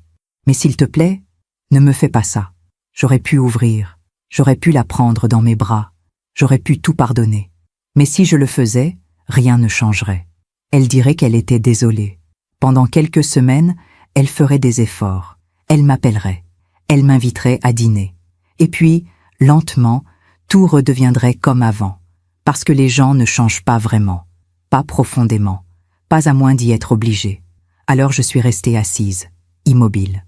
Et j'ai écouté ses pas s'éloigner dans le couloir. La porte de l'immeuble s'est refermée. Silence. Je me suis approchée de la fenêtre. Je l'ai vue sortir. Elle marchait lentement, la tête baissée, les épaules voûtées. Elle est montée dans sa voiture. Une belle voiture. Une BMW que Julien avait achetée l'année dernière. Elle est restée assise là, immobile, pendant longtemps. Puis elle a démarré. Et elle est partie. Je suis restée à la fenêtre longtemps après que sa voiture ait disparu. Le soleil commençait à se coucher sur Paris. Le ciel prenait des teintes orangées et roses. C'était beau. Et j'ai réalisé que je n'avais pas pris le temps de regarder un coucher de soleil depuis des années. J'étais toujours trop occupée, trop préoccupée, trop inquiète pour l'avenir, pour l'argent, pour Héloïse. Mais maintenant, j'avais le temps de respirer, le temps de vivre, le temps d'être moi. Ce soir-là, je me suis couchée tôt, pas par tristesse, par épuisement émotionnel. Mais pour la première fois depuis longtemps, je me suis endormie sans ce poids sur la poitrine, sans cette inquiétude permanente, sans cette peur de ne pas en faire assez. Parce que maintenant, j'en avais fait assez. J'avais tout donné, pendant 32 ans. Et maintenant, c'était terminé. Les jours qui ont suivi Noël ont été étranges. Pas tristes, pas joyeux non plus. Juste différents. Pour la première fois depuis des années, je me réveillais sans ce nœud dans l'estomac. Sans cette liste mentale de choses à faire pour Héloïse, à payer pour Héloïse, à organiser pour Héloïse. Je me réveillais pour moi. Le 26 décembre, j'ai rallumé mon téléphone. 43 messages, 27 appels manqués, tous d'Héloïse. Je les ai parcourus rapidement. « Maman, s'il te plaît, réponds. On peut pas parler? Je suis désolée, maman. Rappelle-moi. Maman, c'est important. La banque a appelé, ils disent que le virement de janvier est annulé. Maman, qu'est-ce qu'on va faire? Julien est furieux. S'il te plaît, ne fais pas ça. Maman, réponds. » Les messages devenaient de plus en plus désespérés au fil des heures. Le dernier, envoyé à 3 heures du matin le 26 décembre, disait simplement « Je ne te reconnais plus. » J'ai posé mon téléphone. Elle ne me reconnaissait plus. Comme si j'avais changé, comme si j'étais devenue quelqu'un d'autre. Mais non, j'étais la même personne. J'avais toujours été là, disponible, aimante, généreuse. C'était elle qui ne m'avait jamais vraiment vue. J'ai décidé de ne pas répondre. Pas encore, parce que les mots ne servaient à rien maintenant. Tout avait été dit. Maintenant, il fallait laisser le temps faire son œuvre. Les jours ont passé. Fin décembre, début janvier. Je suis retournée travailler le 2 janvier 2026. Mon entreprise reprenait après les fêtes. Mes collègues m'ont accueilli avec leurs sourires habituels. Bonne fête, Noémie. Bon réveillon? Tu as passé Noël en famille? J'ai souri. Oui, c'était instructif. Ils ont ri, pensant que je plaisantais. Je ne les ai pas détrompés. À la pause café, ma collègue Christine s'est assise à côté de moi. Ça va? Tu as l'air différente. Différente comment? Je ne sais pas. Plus légère, plus présente. J'ai souri. Peut-être que je le suis. Elle m'a regardé avec curiosité mais n'a pas insisté. Le 5 janvier, j'ai reçu un appel de Maître Roussel. Madame Charpentras, je voulais vous informer que votre fille n'a toujours pas signé le contrat de location. Je sais. Elle a jusqu'au 24 janvier. Après cette date, si elle n'a pas signé, nous procéderons à une mise en demeure formelle. Très bien. Êtes-vous certaine de vouloir continuer dans cette voie? J'ai réfléchi. Oui, je suis certaine. Entendu, je vous tiens informé. Le soir même, Héloïse a rappelé. Cette fois, j'ai décroché. Allô? Sa voix était différente. Plus froide, plus dure. Maman. Enfin. Bonsoir, Héloïse. Ne fais pas comme si tout était normal. Tu sais très bien ce qui se passe. La banque a confirmé l'annulation des virements. Julien a reçu le contrat de location. Tu es sérieuse? Tu vas vraiment jusqu'au bout? Oui. Silence. Tu sais ce que ça veut dire pour nous? On avait prévu d'acheter un appartement cette année. On avait des projets. Et maintenant, on va devoir payer 1 800 € de loyer en plus de tout le reste. Comment tu veux qu'on économise? Vous trouverez une solution. C'est tout ce que tu as à dire? Qu'est-ce que tu veux que je dise, Héloïse? Que je suis désolée? Je ne le suis pas. Tu ne regrettes même pas? Regretter quoi? De me respecter, enfin? De nous abandonner. Ce mot encore. Je ne vous abandonne pas. Je vous laisse vivre votre vie. Comme des adultes. On est des adultes. Alors comportez-vous comme tels. Payez votre loyer. Gérez votre budget. Comme tout le monde. Mais cette maison, c'était censé être pour moi un jour. Rien n'est censé être pour toi, Héloïse. Rien ne t'est dû. C'est dégueulasse. Non, c'est la vie. Elle a raccroché. Je suis restée assise avec mon téléphone à la main, regardant l'écran noir. Et j'ai réalisé quelque chose. Je n'avais pas pleuré. Je n'avais pas tremblé. Je n'avais pas eu envie de revenir en arrière. J'étais en paix avec ma décision. Les jours ont continué à défiler. Janvier s'installait. Froid, gris, pluvieux. Mais moi, je me sentais étrangement bien. J'ai commencé à faire des choses que je n'avais pas faites depuis des années. Le 8 janvier, je suis allée au cinéma. Seule. Voir un film français que je voulais voir depuis des mois. Le 10 janvier, je me suis inscrite à un cours de yoga dans mon quartier. Quelque chose que j'avais toujours voulu faire, mais pour lequel je n'avais jamais eu le temps. Ou l'argent. Le 12 janvier, j'ai acheté un livre dans une librairie du Marais. Pas un livre pratique. Pas un livre pour améliorer ma vie. Juste un roman. Pour le plaisir. Le 15 janvier, je suis allée déjeuner avec Christine, ma collègue. Nous avons mangé dans un petit restaurant près du bureau. Rien d'extraordinaire. Juste un déjeuner entre collègues. Mais pour moi, c'était immense. Parce que depuis des années, je refusais ces invitations. Pour économiser. Pour mettre de l'argent de côté pour Héloïse. Tu as vraiment l'air différente, m'a dit Christine en sirotant son café. Plus détendue. Qu'est-ce qui s'est passé? J'ai hésité. Puis j'ai décidé de dire la vérité. Ou du moins, une partie. J'ai arrêté de me sacrifier pour quelqu'un qui ne le voyait pas. Elle m'a regardé avec des yeux ronds. Ta fille? J'ai hoché la tête. Je ne savais pas que... Enfin, je savais que tu l'aidais financièrement. Mais 4 000 € par mois. Pendant 2 ans. Plus une maison gratuite. 4 000 €? Noémie? Je sais. Et elle ne te remerciait pas? Si, par message. Christine a secoué la tête, incrédule. Et tu as arrêté? Oui. Comment elle a réagi? Mal. Elle va revenir, quand elle aura compris. Peut-être, peut-être pas. Et toi? Ça va? J'ai réfléchi. Oui, étrangement. Oui. Christine a posé sa main sur la mienne. Tu as fait ce qu'il fallait. » Ces mots simples m'ont réchauffé le cœur. Le 18 janvier, j'ai reçu un message de ma sœur, Sylvie. Elle était présente au dîner de Noël.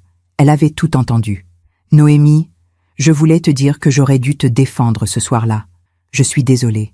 Ce qu'Héloïse a dit était horrible et j'aurais dû parler. » J'ai répondu « Merci Sylvie, c'est gentil de me le dire. Comment tu vas ? » « Bien, vraiment bien. » Héloïse m'a appelée. Elle pleure. Elle dit que tu l'as abandonnée. Je ne l'ai pas abandonnée. Je lui ai juste retiré mes ailes. Elle dit qu'elle ne peut pas payer le loyer que tu demandes. Elle peut. Elle choisit de ne pas le faire. Elle dit que Julien est furieux, qu'il ne comprend pas pourquoi tu fais ça. Julien n'a pas à comprendre. Ce n'est pas son problème. Tu es dur. Non, je suis juste. Ma sœur n'a pas répondu tout de suite. Puis, tu as raison. J'aurais fait pareil à ta place. Ces mots m'ont surprise et réconfortée. Le 20 janvier, 4 jours avant la date limite pour signer le contrat, j'ai reçu un appel de Julien. C'était la première fois qu'il m'appelait directement. « Noémie ? C'est Julien. Bonsoir, Julien. Je voulais vous parler de la situation. Je t'écoute. Écoutez, je comprends que vous soyez blessé par ce qu'Héloïse a dit. Mais ne pensez-vous pas que votre réaction est excessive ? Excessive ? Oui. Je veux dire, annuler les virements, demander un loyer, retirer Héloïse de votre testament, c'est beaucoup pour une phrase malheureuse. Une phrase malheureuse. Voilà comment il voyait ça. Julien, as-tu une idée de ce que j'ai donné à Héloïse ces 2 dernières années ? Oui, 4 000 € par mois, mais quoi ? Ce n'est pas de l'argent réel. Ce n'est pas un sacrifice. Non, ce n'est pas ce que je veux dire. Mais enfin, vous êtes sa mère. C'est normal d'aider ses enfants. C'est normal d'aider. Pas de tout donner sans jamais rien recevoir en retour. Vous receviez sa reconnaissance. Non, Julien. Je recevais un message par mois. Merci maman. 2 mots. Pour 4 000 €. Il ne répondait plus. Est-ce que toi, tu remercies ta mère tous les jours ? Est-ce que tu l'invites régulièrement ? Est-ce que tu prends de ses nouvelles ? Oui. Alors tu comprends la différence. Silence. Écoutez, Noémie, soyons pragmatiques. Nous ne pouvons pas payer 1 800 € de loyer en plus de tout le reste. Si vous maintenez cette exigence, nous devrons partir. Trouvez un appartement ailleurs. Et vous perdrez votre maison. Personne ne gagnera. Si je perds ma maison, au moins je la perdrai en gardant ma dignité. Donc, vous préférez perdre votre fille plutôt que de pardonner ? Je ne perds pas ma fille. C'est elle qui a décidé de me perdre le jour où elle m'a appelé inutile. Oh, bon sang, Noémie, elle s'est excusée. Que voulez-vous de plus ? Que voulez-vous, Julien ? Que je continue à payer pour que vous puissiez vivre confortablement ? Que je continue à me sacrifier pendant que vous skiez à Megève et dînez dans des restaurants étoilés ? C'est ma mère qui nous invite. Exactement. Ta mère, pas la mienne. Parce que ta mère, elle, a gardé assez d'argent pour profiter de la vie. Moi, je me suis vidée pour ma fille. Et regarde où ça m'a menée. Il n'a rien répondu. Julien, vous avez jusqu'au 24 janvier. Signez le contrat ou partez. À vous de choisir. J'ai raccroché. Mes mains tremblaient un peu. Pas de peur, d'adrénaline. Parce que pour la première fois, j'avais dit non. Clairement, fermement. Et ça faisait du bien. Le 22 janvier, 2 jours avant la date limite, Héloïse est revenue chez moi. J'ai vu sa voiture se garer devant l'immeuble depuis ma fenêtre. Elle est sortie.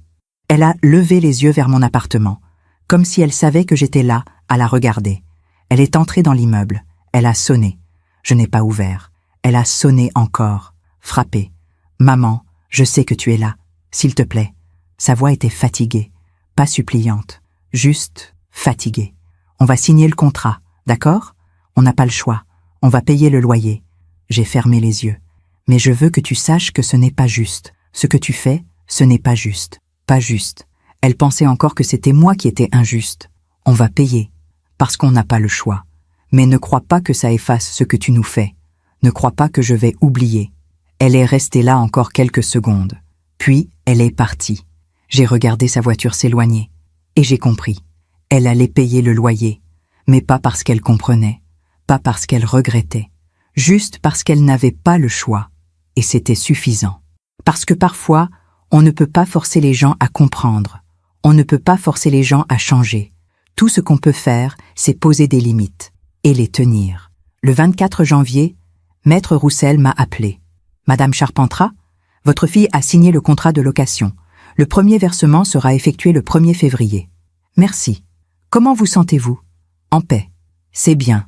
C'est tout ce qui compte. Ce soir-là, je me suis préparé un vrai dîner. Pas des pâtes, pas de la soupe. Un vrai repas. Avec du saumon, des légumes rôtis, un verre de vin blanc. Je me suis installé à table, seule, et j'ai savouré chaque bouchée. Parce que ce repas, je l'avais payé avec mon argent à moi, pas l'argent que je devais mettre de côté pour Héloïse. Mon argent, ma vie, ma dignité, et ça n'avait pas de prix. Les mois ont passé, février, mars, avril, mai. Le printemps est arrivé sur Paris avec ses cerisiers en fleurs, ses terrasses qui se remplissaient, ses journées qui s'allongeaient. Et moi, je vivais. Pour la première fois depuis des années, je vivais vraiment. Chaque premier du mois, je recevais un virement de 1800 €. Le loyer d'Héloïse. Pas de message d'accompagnement. Pas de nouvelles. Juste l'argent. Au début, je regardais ces virements avec un pincement au cœur, parce qu'ils représentaient quelque chose de cassé. Une relation brisée. Mais avec le temps, j'ai appris à les voir différemment. Ils représentaient mon respect pour moi-même. Ma dignité retrouvée. Le 15 février, j'ai utilisé cet argent pour m'offrir un week-end en Normandie. Toute seule. J'ai marché sur les plages du débarquement, j'ai visité le Mont Saint-Michel, j'ai dormi dans un petit hôtel avec vue sur la mer, et j'ai respiré, profondément, librement. En mars, j'ai commencé à suivre des cours de peinture aquarelle. Quelque chose que j'avais toujours voulu faire, mais que je n'avais jamais osé. Pourquoi dépenser de l'argent pour ça? Me disais-je toujours. Il y a des choses plus importantes. Mais maintenant, je comprenais. Il n'y avait rien de plus important que de nourrir son âme. En avril, Christine m'a invité à une exposition au musée d'Orsay.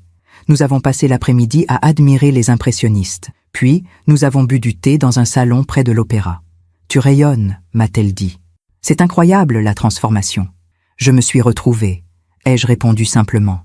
Ma vie s'était reconstruite, doucement, pierre par pierre. Pas une vie extraordinaire, pas une vie de luxe, juste une vie à moi. Pendant ce temps, je n'avais aucune nouvelle d'Héloïse. Pas d'appel, pas de message, rien. Juste les virements mensuels, froids, impersonnels. Ma sœur Sylvie m'appelait de temps en temps pour me donner des nouvelles. « Héloïse va bien », me disait-elle avec précaution. Enfin, je crois. Elle ne parle plus beaucoup. Et le loyer? Il paie. Mais apparemment, c'est tendu financièrement. Julien a dû réduire certaines dépenses. C'est bien. Ils apprennent à gérer un budget. Tu es vraiment sûre de toi, Noémie? Tu ne regrettes pas? Non, jamais. Et c'était vrai. Je ne regrettais rien. Fin avril, quelque chose s'est passé. Ma sœur m'a appelée, sa voix inquiète. Noémie, tu as entendu pour Héloïse? Mon cœur s'est serré. Quoi? Il lui est arrivé quelque chose? Non, rien de grave. Enfin, ça dépend comment on voit les choses. Elle a été licenciée. Licenciée? Oui. Son agence de marketing a fait des restructurations. Elle faisait partie des départs. J'ai fermé les yeux. Quand? Il y a 2 semaines. Elle ne voulait le dire à personne. Mais j'ai fini par l'apprendre par Julien. Comment elle va? Pas bien. Apparemment, elle cherche du travail, mais c'est compliqué. Le marché est difficile en ce moment. Et financièrement, c'est tendu, très tendu. Sans son salaire, il n'arrive plus à joindre les 2 bouts. Julien gagne bien sa vie, mais avec le loyer à payer maintenant, plus toutes les autres charges, ma sœur a hésité. Noémie, je sais que ce n'est pas mes affaires, mais tu ne voudrais pas... Enfin, peut-être que tu pourrais l'aider, juste temporairement, le temps qu'elle retrouve du travail. Non, Sylvie. Mais c'est ta fille? Justement, c'est ma fille, une adulte de 32 ans. Elle doit apprendre à gérer les difficultés, comme je l'ai fait à son âge. Tu avais un bébé à élever toute seule? Et elle a un mari. Elle n'est pas seule. Sylvie a soupiré. Tu es dure. Non, je suis réaliste. Si je l'aide maintenant, elle n'apprendra jamais. Elle pensera toujours que maman sera là pour rattraper les chutes. Et si elle tombe vraiment? Elle ne tombera pas. Elle est jeune, éduquée, intelligente. Elle va se relever. Ma sœur n'a rien ajouté. Mais après avoir raccroché, je suis restée assise longtemps, mon téléphone à la main. Héloïse avait perdu son travail. Une partie de moi, cette partie maternelle qui ne meurt jamais vraiment, voulait l'appeler, lui demander comment elle allait, lui proposer de l'aide. Mais je ne pouvais pas, parce que si je le faisais, tout recommencerait. Elle apprendrait que maman sera toujours là, qu'elle peut me traiter comme elle veut, me blesser comme elle veut, et maman reviendra toujours. Non. Il fallait qu'elle comprenne que les actions ont des conséquences, que le respect ne se négocie pas, que l'amour maternel n'est pas une permission pour tout prendre sans jamais rien donner. Le 1er mai est arrivé, jour du virement mensuel.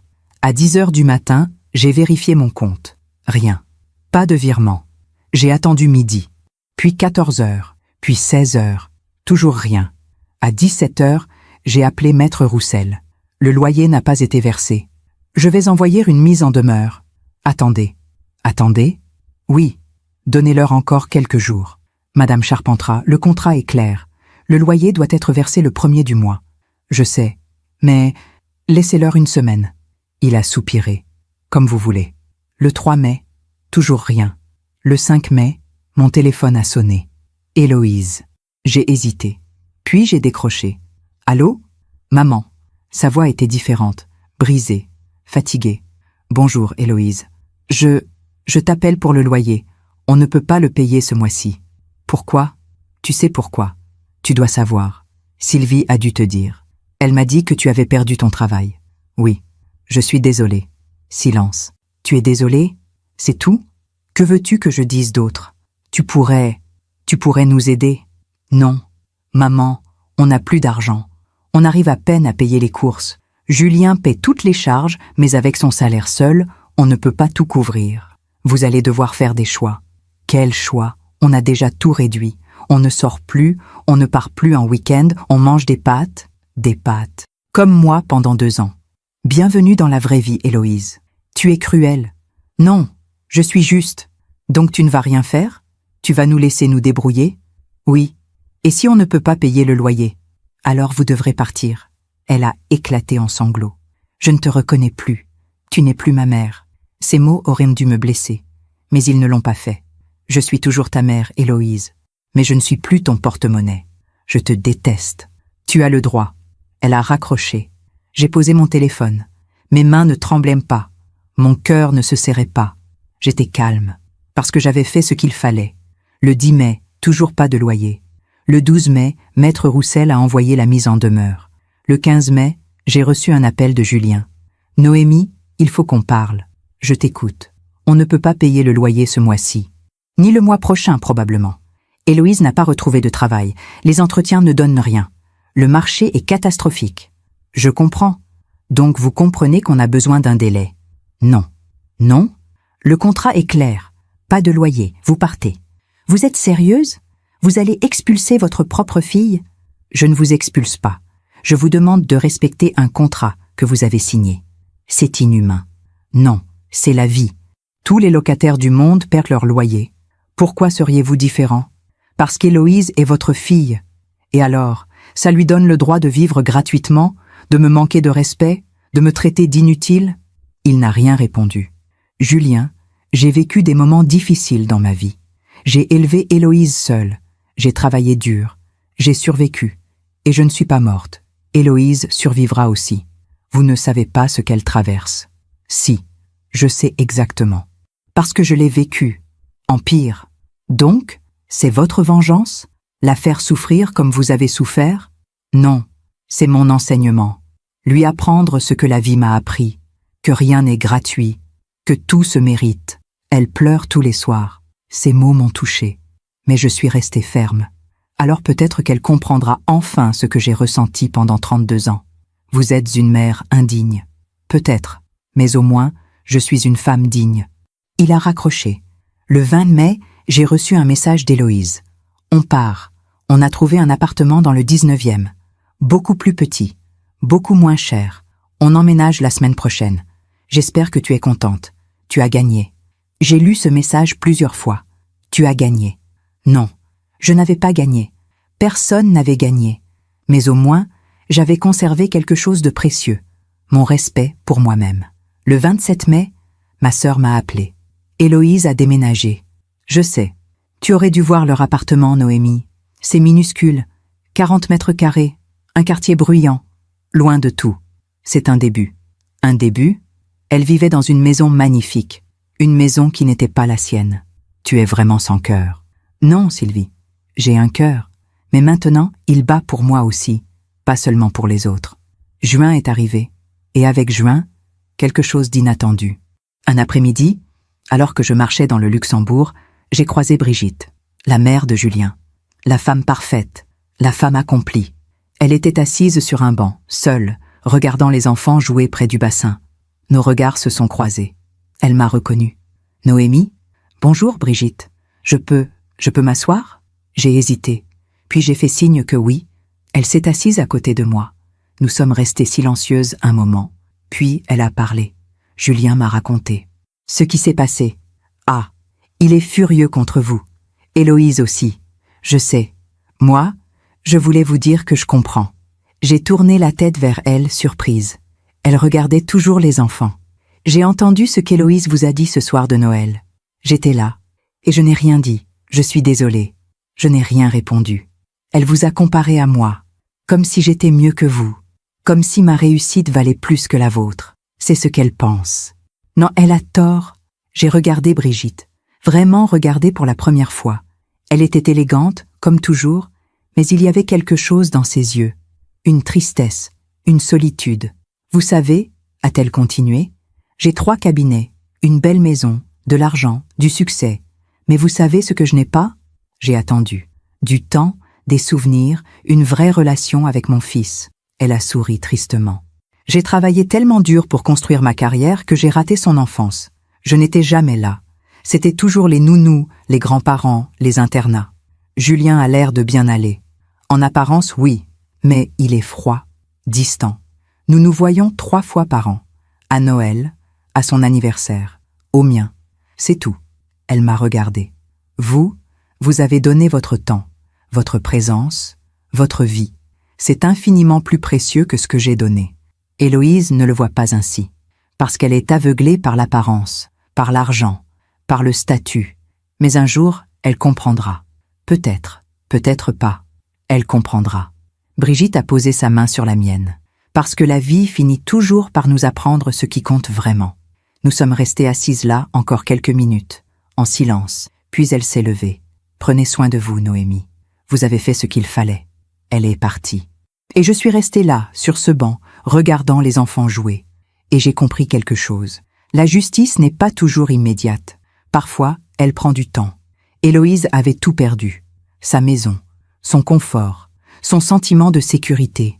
Pas parce que je l'avais punie, mais parce que la vie lui avait montré ce que c'était de devoir se battre. Et peut-être, un jour, elle comprendrait. Peut-être qu'un jour, elle regarderait en arrière et verrait tout ce que j'avais fait. Peut-être. Ou peut-être pas. Mais au moins, moi, j'étais en paix. Parce que j'avais fait ce qu'il fallait faire. Je m'étais respectée. Et ça, personne ne pourrait me le retirer. L'été est arrivé sur Paris. Juillet 2026. 7 mois depuis ce soir de Noël où tout avait basculé. 7 mois depuis que j'avais décidé de me respecter. Les journées étaient longues et chaudes. Les Parisiens désertaient la ville pour les vacances. Moi, je restais.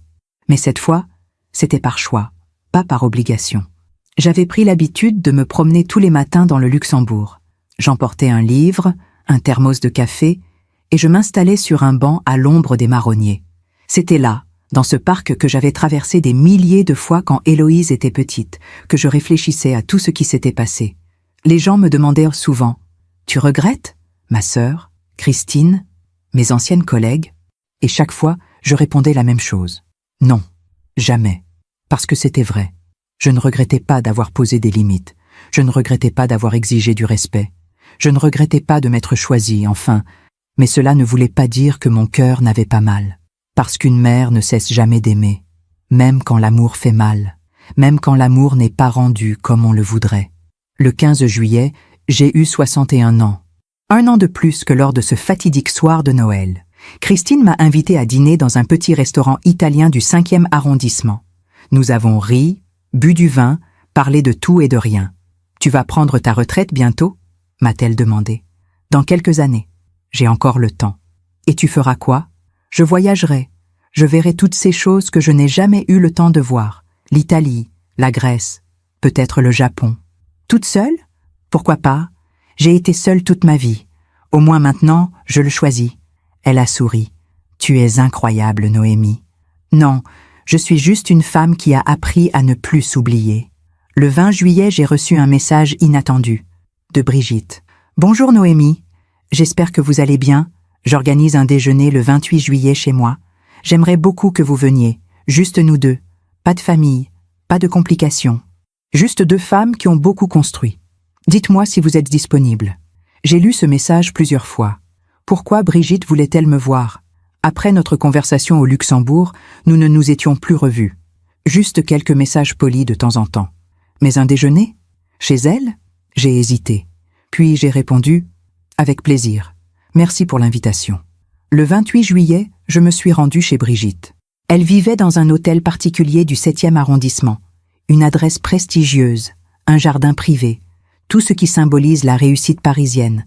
Elle m'a accueillie avec un sourire chaleureux. « Noémie, entrez, je suis si contente que vous ayez accepté. » Nous nous sommes installés dans son jardin, sous une tonnelle couverte de glycine.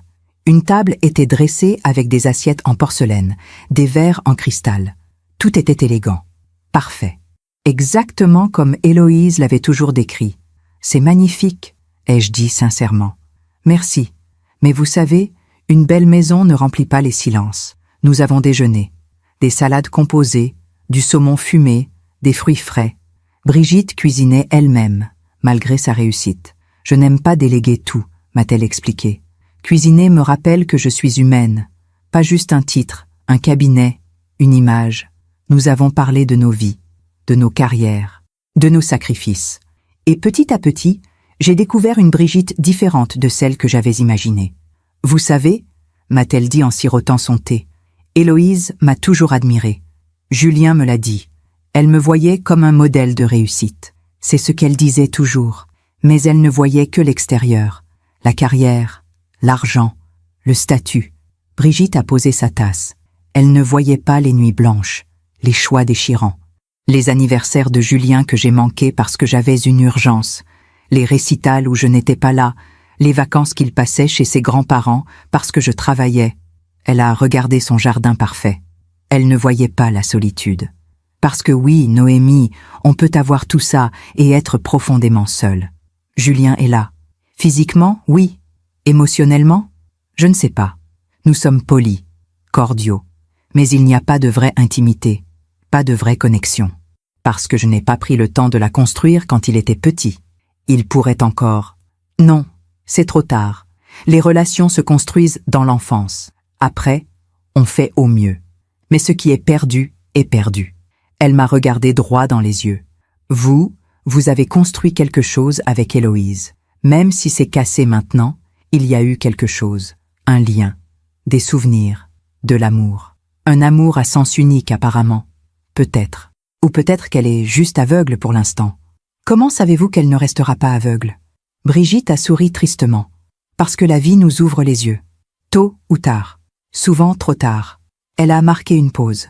Julien m'a parlé de leur situation. L'appartement dans le 19e. Les difficultés financières. Héloïse qui cherche encore du travail.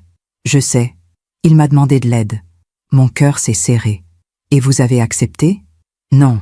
Je l'ai regardé, surprise. J'ai refusé. Parce que j'ai compris quelque chose en vous observant, en voyant votre courage. Mon courage? Oui. Le courage de lâcher prise, de laisser votre enfant tomber pour qu'elle apprenne à se relever. C'est la chose la plus difficile qu'une mère puisse faire. Elle a pris ma main. Moi, je n'ai jamais su faire ça. J'ai toujours acheté l'amour de Julien avec de l'argent, parce que je me sentais coupable de ne pas avoir été là. Alors, je compensais. Toujours. Et maintenant? Maintenant, je comprends que ce n'était pas de l'amour. C'était de la culpabilité déguisée en générosité. Nous sommes restés silencieuses un moment. Héloïse m'en veut toujours? Ai-je fini par demander. Je ne sais pas. Julien ne parle plus beaucoup d'elle, mais je pense qu'elle souffre. Bien. Brigitte a souri. Vous êtes dure. Non, je suis réaliste. La souffrance enseigne, le confort endort. Vous avez raison. Nous avons fini notre déjeuner.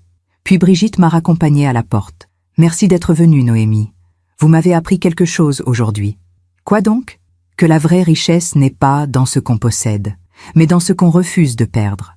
Et vous avez refusé de perdre votre dignité. Je suis rentrée chez moi ce jour-là avec un sentiment étrange. Pas de joie, pas de tristesse. Juste une certitude profonde que j'avais fait ce qu'il fallait. Août est arrivé. Paris était désert, silencieux, presque irréel. J'en ai profité pour marcher dans des quartiers que je n'avais jamais pris le temps d'explorer. Belleville, Butte aux Cailles, canal de l'Ours-Quai. Un après-midi, alors que je marchais le long du canal Saint-Martin, je me suis arrêté devant une librairie. Dans la vitrine, un livre, un titre qui m'a interpellé, L'art de lâcher prise. Quand aimer, c'est libérer. Je suis entré, j'ai acheté le livre. Et ce soir-là, assise dans mon appartement, je l'ai lu d'une traite. Il parlait de ces relations toxiques où l'amour devient prison, de ces parents qui donnent tout jusqu'à s'oublier, de ces enfants qui prennent sans voir. Et il disait quelque chose qui m'a bouleversée. Lâcher prise ne signifie pas ne plus aimer. Cela signifie aimer différemment, aimer de loin, aimer avec des limites, aimer tout en se respectant. C'était exactement ce que j'avais fait. Je n'avais pas cessé d'aimer Héloïse. Je l'aimerais toujours. Elle était ma fille, mon sang, ma chair, mais je ne pouvais plus l'aimer au détriment de moi-même. Le 20 août, tard dans la soirée, mon téléphone a sonné. Un numéro inconnu. J'ai décroché. Allô? Madame Charpentras? Une voix de femme. Jeune, professionnelle. Oui, c'est moi. Je m'appelle Sophie Martel. Je suis la responsable RH d'une entreprise de communication digitale. Votre fille, Héloïse Moreau, a postulé chez nous. Elle vous a mise comme référence professionnelle. Mon cœur s'est arrêté. Héloïse m'avait mise comme référence. Oui, Héloïse est ma fille. Pouvez-vous me parler d'elle? De son sérieux? De sa capacité de travail? J'aurais pu dire non. J'aurais pu dire qu'elle était irresponsable, ingrate, qu'elle ne méritait pas cette chance. Mais je ne l'ai pas fait. Parce que malgré tout, malgré la douleur, malgré la déception, je voulais qu'elle réussisse. Je voulais qu'elle trouve sa voie, qu'elle comprenne, qu'elle grandisse. Héloïse est intelligente, travailleuse et ambitieuse, ai-je dit calmement. Elle a traversé des moments difficiles ces derniers mois, mais je pense que cela l'a rendue plus forte, plus mature. Pensez-vous qu'elle serait un bon élément pour notre équipe? Oui, je le pense. Merci beaucoup, Madame Charpentras. Vos mots comptent beaucoup. De rien. J'ai raccroché. Et j'ai pleuré. Pas de tristesse. Pas de regret. J'ai pleuré parce que j'avais compris quelque chose de fondamental. Aimer, ce n'est pas tout donner. Aimer, ce n'est pas tout accepter. Aimer, c'est vouloir le meilleur pour l'autre, même quand ça fait mal, même quand ça coûte. Et parfois, le meilleur, c'est de laisser l'autre apprendre, tomber, se relever. 2 semaines plus tard, le 3 septembre, j'ai reçu un message d'Héloïse. Maman, j'ai trouvé du travail, je commence lundi. Merci d'avoir parlé à la RH. Julien m'a dit qu'elle t'avait appelé. Je ne sais pas ce que tu lui as dit, mais merci. J'ai lu ce message 10 fois. Pas « je t'aime », pas « je suis désolée », pas « tu me manques ». Juste « merci ». Mais c'était un début, un tout petit début. J'ai répondu « Félicitations ma chérie, je suis heureuse pour toi ». Elle n'a pas répondu, mais ça allait, parce que je savais maintenant que certaines relations se reconstruisent lentement. Pas en un jour, pas en une conversation, mais peut-être avec le temps. Peut-être. Septembre a laissé place à octobre, puis novembre. Novembre 2026. Presque un an depuis ce soir de Noël. Les feuilles tombaient sur Paris. Les jours raccourcissaient. L'hiver approchait. Un matin, alors que je prenais mon café près de la fenêtre, j'ai repensé à tout ce chemin parcouru. 1 an plus tôt, j'étais une femme brisée. Une femme qui se sacrifiait sans être vue. Une femme qui croyait que l'amour suffisait. Aujourd'hui, j'étais une femme debout. Une femme qui savait dire non. Une femme qui s'aimait enfin. Est-ce que j'aurais voulu que les choses soient différentes? Oui. Est-ce que j'aurais voulu qu'Héloïse me voie plus tôt? Oui. Est-ce que je regrettais mes décisions? Non. Parce que parfois, il faut casser pour reconstruire. Parfois, il faut perdre pour retrouver. Et parfois, il faut lâcher prise pour vraiment aimer. Le 20 novembre, j'ai reçu une carte postale de Normandie. Au dos, une écriture que je connaissais par cœur. Maman, je suis venue ici pour réfléchir, pour respirer, pour comprendre. Je ne sais pas si tu me pardonneras un jour ce que j'ai dit, ce que j'ai fait. Je ne sais même pas si je me pardonnerai moi-même. Mais je voulais te dire quelque chose. Tu avais raison. Surtout, je ne l'ai pas vu pendant des années. Je ne l'ai pas voulu voir. Mais maintenant que j'ai dû me battre, économiser, renoncer, j'ai compris. J'ai compris ce que tu as fait pour moi, toute ta vie. Et je suis désolée, tellement désolée. Je ne te demande pas de revenir, je ne te demande rien. Je voulais juste que tu saches que tu avais raison et que je t'aime, même si je ne l'ai pas montré, même si je t'ai blessée. Je t'aime, Héloïse. J'ai lu cette carte 10 fois, 20 fois, 100 fois. Les larmes coulaient sur mes joues sans que je puisse les arrêter. Pas des larmes de tristesse, des larmes de libération. Parce qu'elle avait compris. Enfin, je ne lui ai pas répondu tout de suite. Pas parce que je voulais la punir, mais parce que j'avais besoin de réfléchir à ce que je voulais, à ce dont j'avais besoin. 3 jours plus tard, je lui ai envoyé une carte à mon tour. Ma chérie, merci pour ton message. Il m'a touché plus que tu ne peux l'imaginer. Mais je veux que tu saches quelque chose d'important. Je ne t'ai pas fait tout ça pour que tu comprennes. Je l'ai fait pour moi, pour me respecter, pour me choisir. Que tu comprennes ou non, j'ai fait ce qu'il fallait. Et maintenant, je vais bien. Je vis. Pour moi. Si un jour tu veux qu'on se revoie, qu'on parle, je serai là. Mais pas comme avant. Plus jamais comme avant. Parce que je t'aime, ma fille. Mais je m'aime aussi. Et les deux peuvent coexister. Maman. Décembre est arrivé. 1 an depuis ce fameux soir de Noël. Je n'ai pas organisé de réveillon cette année. Je n'ai pas invité de famille. J'ai passé Noël seule, volontairement, paisiblement. J'ai cuisiné un petit repas pour moi. J'ai allumé des bougies. J'ai écouté de la musique. Et j'ai levé mon verre. À moi, à ma vie, à mon courage. Et peut-être, un jour, à une réconciliation. Mais pour l'instant, j'étais bien. J'étais complète. Parce que j'avais compris la plus grande leçon de ma vie. On ne peut pas forcer quelqu'un à nous voir. On ne peut pas forcer quelqu'un à nous aimer comme on le voudrait.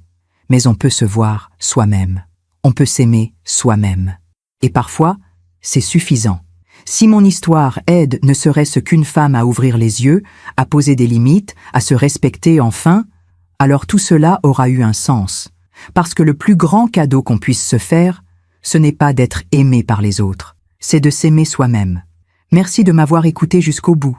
Si cette histoire a touché votre cœur, abonnez-vous et activez la cloche pour entendre d'autres femmes qui ont transformé la douleur en sagesse. Chaque jour, une femme, une leçon de vie. Partagez cette histoire avec quelqu'un que vous aimez. Parfois, une histoire change toute une journée. Que Dieu vous bénisse et à très bientôt.